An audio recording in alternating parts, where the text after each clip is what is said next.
Hi, folks. It's Dr. Christine Sauer here with another episode of Sparkles for Better Mental Health, personal growth in 5 dimensions. And I'm really excited to have Coach Lee Hopkins on the call. Welcome, Lee. Hey, welcome me. Thank you so much for having me, Christine.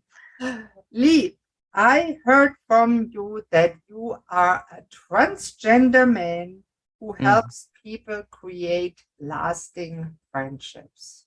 Wow. yes, So that's correct. what I always ask all guests, get right into it. Why are you doing what you are doing now? And how did you become the person that you are now and are passionate about helping others, making friends? Well, that's quite a question right there, of course. And I'm here, of course, to share my story about why I'm doing this in the first place. I believe that I'm doing this because I wanted to help the person I was 10, 15, 20 years ago.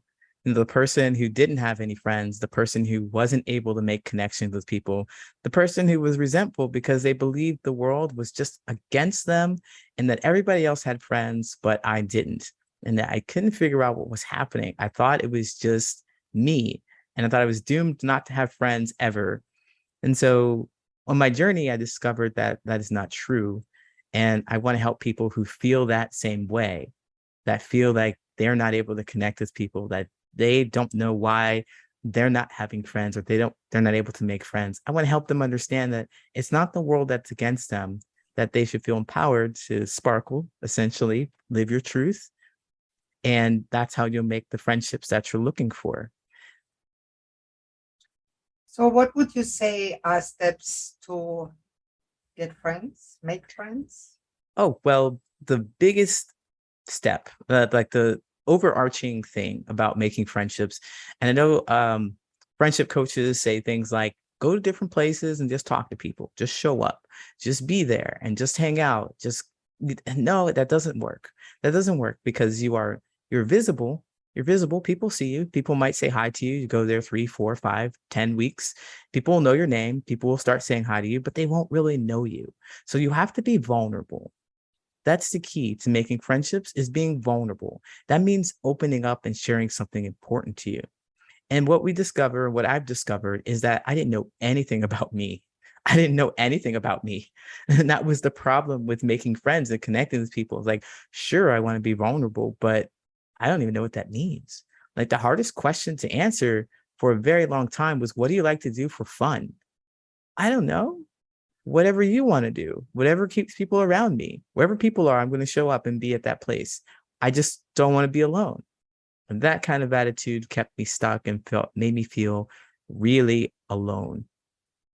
Hmm. So, would you say that not knowing who you really are made you not able to connect with others because you Abs- just wanted to do what they were doing or please them? Absolutely, absolutely. And it was just like I was stunned because I hear this and I've heard that you can't love anyone unless you love yourself. I've heard that, but I'm like, that doesn't apply to me. That's for relationships and all kinds of other things. And I love myself. I know things that I didn't really know myself. And the reason why people say you have to be your authentic self and then you'll make friends uh, is because that is the truth. And being your authentic self essentially means that you speak about the truth of who you are. And I define the truth as in 3 pieces or 3 parts. And it's like being in the moment, being in the now. But speaking the truth of who you are is essentially being able to do 3 things. You describe the situation that you're in, whatever situation it is, describe how you feel about that situation, and then describe why you feel that way. Because everybody wants to know what the why is behind it. What do you like to do for fun? Well, I like to play board games. I like to play board games because they're collaborative and I have a lot of fun playing them. So I feel connected with people. I feel like joy when I play those board games. And I like to play those board games because the why behind it is because it's collaborative and it's always conversational and I get to know people more. I get to show up and know people more. So knowing those things about yourself really helps you feel like you can live your truth. Because if somebody went up to you and they said, I don't like board games, I don't like them, but you already know why. You already know you like it. You already know how you feel about it. You already know why you like it. So what, they don't like the board games? They're just not going to be able to connect with you. So you need to be able to have that. And I believe that's something that you refer to as the sparkle, a sparkle in yourself, where it's knowing about yourself. And you need to know that about yourself. If I could talk a little more about this, Sure. I mean, being authentic also helps you in a way that makes you not worry about what other people are doing, because most likely, if you're doing the thing that you enjoy, the thing that you love, the thing that you're passionate about, and you're talking about the thing that you're passionate about, you are going to be in places where people are doing the exact same thing that you're doing. You're not worried about other people. You're not thinking about other people. You're not there specifically to make friends, but you're there because it is you and your own enjoyment. If you talk to anybody at that event, the conversation will be effortless because you're there, because you're comfortable, you're confident, you're in your element. And it's just so easy. You don't have to try and think about what they are going to like, how they're going to be, or how you should be. You just will be comfortable because everything around you is where you want to be. There's no pressure. It's just you enjoying yourself and sharing the moment of enjoyment with another person. So really being authentic, going to places that suit you and not to please anybody else, is going to help you make close friendships. Now, let me ask you two questions that came up, and Mm-hmm. I write them down because otherwise I don't like to interrupt people. I'm starting to be a better listener, which is hard for me. Just so, how did you find out that you didn't know who you were? How Oh, was that wow. moment? Oh, wow. Well, that was a great question. That's a great question because I definitely went on this journey of self-discovery and growth. And I think that starts as soon as we're born. we go on, we have challenges and we face them and then we get through them. But my challenges were essentially I wasn't able to connect with people. So I grew up in Ohio and I noticed that people around me had friendships and I didn't really know how to create them. And I didn't have examples of what friendships looked like in my household either. So, or like close relationships. I didn't know what that looked like. So I just thought, whatever I see on TV, that's the standard. And like many people who grew up in the 90s, they saw things like Full House or Family Matters. And they thought, well, that's how relationships are. And also, I just need to find my people. So I moved from Ohio to California, or to college. I moved to college, sorry, in Ohio. So I left home, moved to college, and I had different experiences with people, even international students. And I thought, well, I'll be connected with people, but I didn't feel that kind of connection. So I still thought, well, I need to find my tribe. So that's when I left Ohio. I left Ohio and I thought the scenery is different. There are going to be different people here. I'm going to be open. I'm going to be out. And at this point, I just like to interject a little bit about my past and my history. So you mentioned at the top, I am transgendered. But in Ohio, I was a cis woman, so a cis female. So essentially, I was presenting as female and I was dating women. So I was a lesbian in the sense that I thought that I needed to hide that because back in those days, it wasn't really, widely accepted. So I wanted to hide that. So I moved to California and I was open. I was like, oh, people met my girlfriend and stuff. So I felt like I'd be more connected, but that didn't work either. And so I realized somewhere along this journey in California that I wanted to transition from female to male. And I didn't share that with anybody in California. So I moved from California to Chicago. And that's where I met all the people that kind of helped me understand what the language was for the transitioning. Caitlyn Jenner came out. So it was more widely accepted and visible. And I thought, wow, this is perfect. I'm going to be my authentic self. This is the thought behind the process of me transitioning. I was going to be my authentic self, step into that space. And so I transitioned physically and medically, emotionally, legally, all that stuff on paper. So I did that. And this is just to answer your question, long way around to answering your question about how I discovered that I was not myself. Because I thought that having this physical change was going to be the difference for me. And I thought that I was going to be happy and I thought the world was going to treat me different. Thought I was finally going to make friends, but that wasn't true. That wasn't true. It was some work, internal work that I had to do inside. Now, Christine, by no means am I saying that I want to transition back. That's not what I'm saying. I'm not pleased. I'm not saying that. I'm very happy with the decision that I make. It was just I put the value in this decision or the physical change that it shouldn't have had. The change that I needed to have to become my authentic self was within. And so I discovered that the authentic self means expressing the truth of who you are, which is those feelings, the feelings, how you really feel, expressing that. So that's what I've learned. And in every situation I was in with people, I wouldn't tell them how you really felt about things. And when I transitioned, I found myself doing the same thing. So I wasn't being the truth of who I wasn't being truthful. Essentially, I wasn't speaking as if I really felt these things. I was just trying to hide and fit in so people would like me. Now, let me ask you, why do you think people don't express who they really are and who they really feel? I think because we're terrified of how other people are going to react to us. They're gonna they're gonna be mean to us. They're gonna shun us, and we're gonna feel alone. They're gonna tell us that we're bad people and they don't like our things. They're gonna criticize us. They're gonna try and hurt us, maybe physically, emotionally, financially, whatever power that they may have on us. They're going to try to exert that on us, and we're gonna feel sad, and it's gonna be hurtful. And we're just trying to avoid that, and it just makes sense as a human to avoid the pain. But I think the biggest thing to note about this whole process is that, well, when you hide, it hurts more than when you actually show your light, you actually talk about the truth of how you feel and have people say what they're going to say to you. It hurts more to hide that stuff.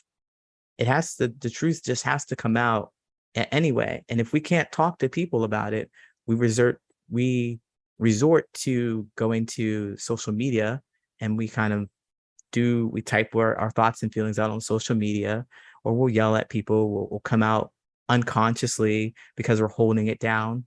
We might take it out on somebody who, didn't mean any harm to us, but all of a sudden, like, here you go. I can't express it any other way. I don't get to express it any other time.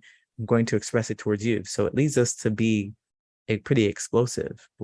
We just want to talk about how we feel and have somebody validate how we feel. Yeah, validate. I think that is important because that fear of being rejected it's built in us, and many Mm-hmm. people have so much anxiety that they avoid it. And I deal a lot with anxious people. And one of my mentors said, it's not the fear that cripples you up, it's the avoidance of the things that you don't do because they could bring you joy. Mm-hmm. So when you started to take the courage and overcome and walk through that fear, what happened? Did Oh, people actually reject you and hate you and tell you what a terrible, bad person you are? absolutely, they did. Absolutely, can't avoid it. Can't avoid it. And so I'll tell you a quick story about how I was in this mindset. And so I was in college, not in college, but in Chicago now. I'm in Chicago now, and I had transitioned, and I'm as you see me now. I've transitioned, and I'm looking for friends. I'm looking to connect with people. So I decided to go to a comedy club, and I have therapy too. So group therapy is kind of helping me get some understanding on me and how I'm moving through the world and everything. And so I decided to go to this place, comedy club, and have the mindset of I'm going to meet somebody. We're going to have a nice conversation. We're going to have a nice connection and so forth. It's going to be great. So I do meet somebody, and we do have a great conversation, and we're talking, and I transition. So they can't tell, nobody could tell unless I told them. And so I thought, well, you know what? I want to be authentic. So I'm going to lean the conversation towards LGBTQ stuff. And I do. And they had mentioned that they had never seen a trans person before, doesn't understand the experience, and don't know why anybody would ever want to transition. Mhm. All right. So I thought, I'm going to be my authentic self. I'm going to share my truth with you, and we're going to be best friends. And so I tell them, I'm trans. And they just stop talking and they leave. They don't say anything else to me. They're just gone. Gone. And I was so painful because, of course, I was looking to not be rejected. First of all, I had all this energy placed into it. I had this emotional mindset in which I'm going to make a new friend. It's going so great. Fantastic. I'm finally going to do the thing, the law of attraction. Everything's working out really well. And then rejection. It was so painful, but it was needed. It was very much needed. So looking back, if you were yourself that you are now, what would you tell yourself how to behave in that situation? Well, I needed that experience to know that sometimes I'm not just for everybody and everybody's not for me. And it's good to know that sooner rather than later. But if I were to go back in time, I would tell this person, I would tell my lead, like, pay attention to what just happened. Because we had a conversation. I was talking to this guy for maybe 20, 30 minutes. We had a conversation before I revealed to them that I was trans.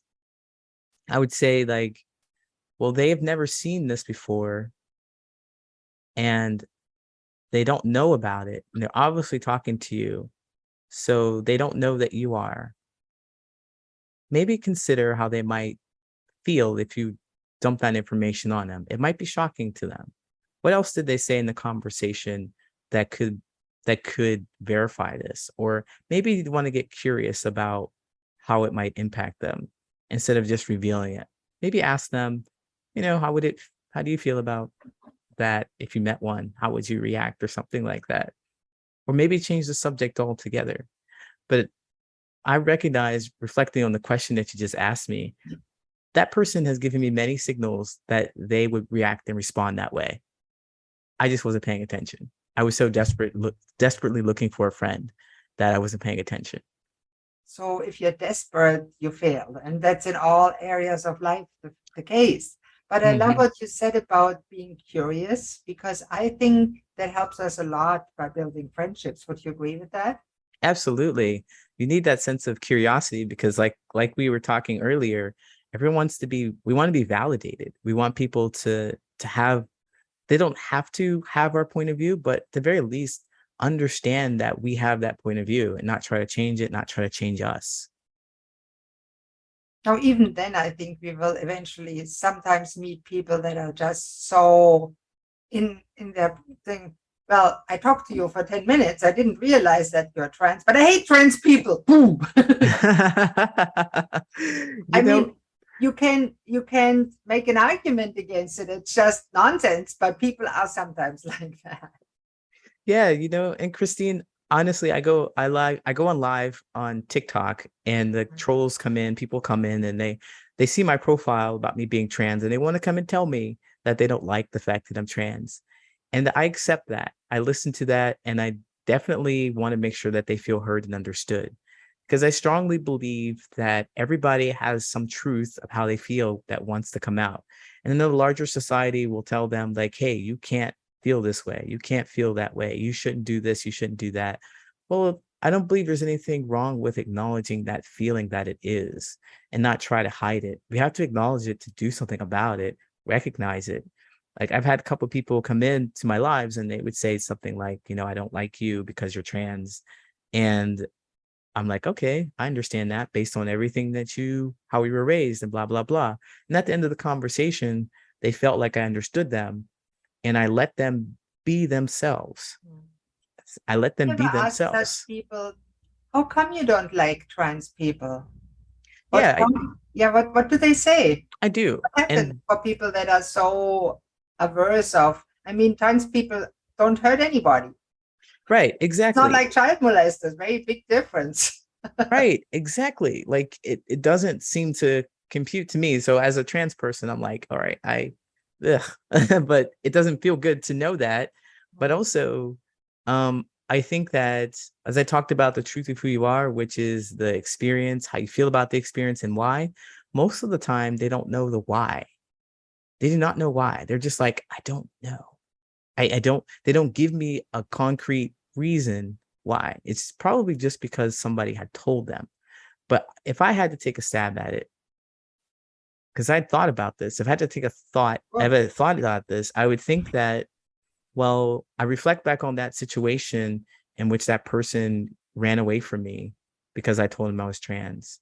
But it is the fact that I exist takes away a certainty about what they thought the world was. Before they met me, there was no such thing as a transgender person. They're seeing it in the flesh, this new thing. There was only two genders, and they knew when they were walking down the street that that was a man, and that's what they look like, and that was a woman, and that's what they look like. And there were behaviors and attributes to those people that they could rely on from the beginning of time. But now here I come, defying all that, permeating their consciousness and changing that forever. I don't think they could handle that. Subconsciously, I think that's what's happening. It's That's like, an wow. interesting thing. Yeah. I mean, we are very much in all areas of life. Mm-hmm. We have that unconscious attitude shaped by culture, education, and upbringing. And that influences all areas of life, how we react to other people. Mm-hmm.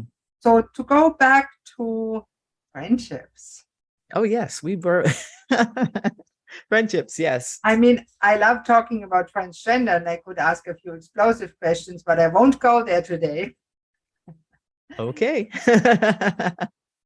Thank you. No, there's no need of it because it's about mental health, and we want to help people be able to make better friends. So if somebody asks you the question, I have that problem. Even though I may or may not be trans, but when I go under people, I start talking and they turn away from me very fast. I just can't get a conversation going. What should I do?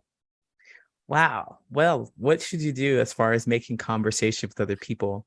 Now, I'm a friendship coach in the sense that I want to help you make close connections. So this is where I come from. This is why I focus so much about knowing about me. Because you can't make a connection with another person if you don't know about yourself. So there are three things that I share with people that will help them make connections with other people, like things that you can talk about to try and connect with other people.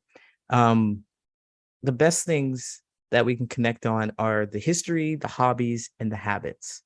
So knowing things about your history, your identity is really going to help you connect with people. Knowing what's important to you about that, how you were raised, your orientation, your gender, how you grew up in your household, the streets you grew up on, things like that.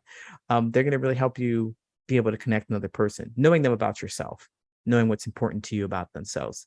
And then your hobbies, those are things that bring you joy. You want to talk about those things. You want to be unabashedly shy, not shy about them. You want to talk about them. And also your habits. Those are things that are really important to how you move throughout the world. Like essentially what your lifestyle is, your habits are going to be a reflection of your lifestyle. So if you were a super saver, if you're saving all of your money, it's going to be real difficult for you to connect with someone who spends just money all the time and they live paycheck to paycheck. It's going to be difficult for you to connect with them. And likewise, your eating habits, your sleep routine, things like that. It's going to be hard for you to connect with somebody who doesn't have those same interests or same level of habits that you do. And so I wanted to preface that with the kind of conversations you want to have. You want to talk about those things. Why? You want to talk about those things because you know them about yourself. There's no making up anything about them. They're important to you and you know them about yourself.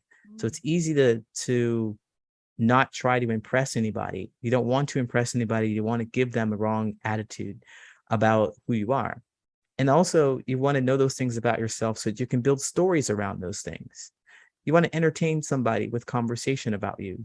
That gives them an opportunity to know about you. So you satisfy that curiosity that they may have for you. Like, how am I like you? Well, we share a similar history because we've done X, Y, Z, but you're telling them a story about how you got into a boating adventure, how you got into boating or something like that.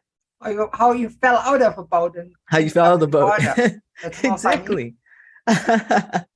Exactly. You want to share stories about who you are with them. You want to share Especially stories. where something went wrong. People love hearing those stories with a good ending, of course. But I mean, Absolutely. people falling in the water is always funny if they get out. Absolutely. Because it makes you seem human and it makes you seem able and capable of like laughing at yourself. We That's like my that point. vulnerability. We like that vulnerability. Yeah. Now, how important is it to also listen and uh, be curious about the other person? Wow. It is super important that you are careful to listen to what they say and validate what they say to you, because everybody wants to be heard and understood.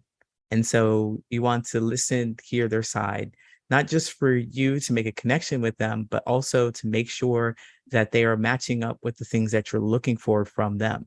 Because when we do friendships, when we're looking for friendships, we're always looking for people who can demonstrate that they understand our experience and they can relate to our experience.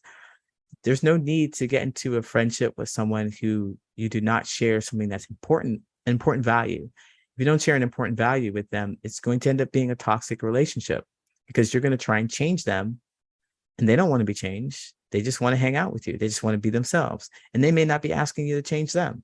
So don't do Yeah. that. Try Listen to and make sure. change somebody is futile. I tried this Yes, for 17 years with my first husband. It was futile, absolutely.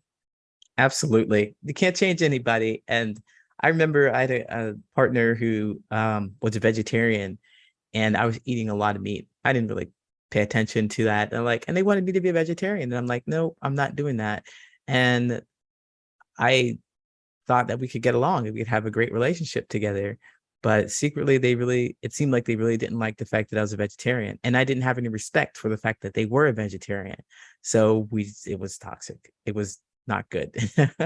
Yeah, that often leads to a failure of what we think sometimes is friendship. Failure Don't. friendship. I like that.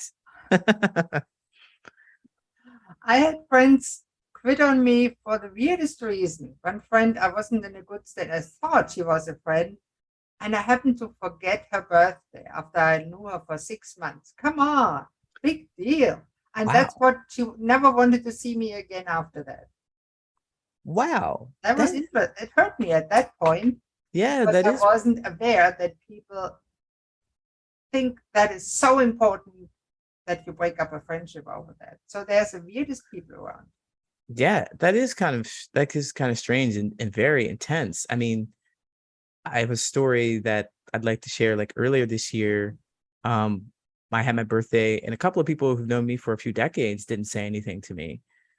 And so I decided that I would ask them to say happy birthday to me. I would like remind them, hey, it's my birthday. Yeah, Say happy birthday to me. And they were like, sure, no problem. Oops, I forgot. Hey, happy birthday. And that was it. I was glad that they would. And I thought this is a moment in growth, because I was able to share how I really felt about something to them, instead of mope, instead of go to social media and complain like, why these friends didn't remember my birthday and stuff like that. I didn't do that. I actually talked to them, and I think that shows the growth and maturity in the friendship.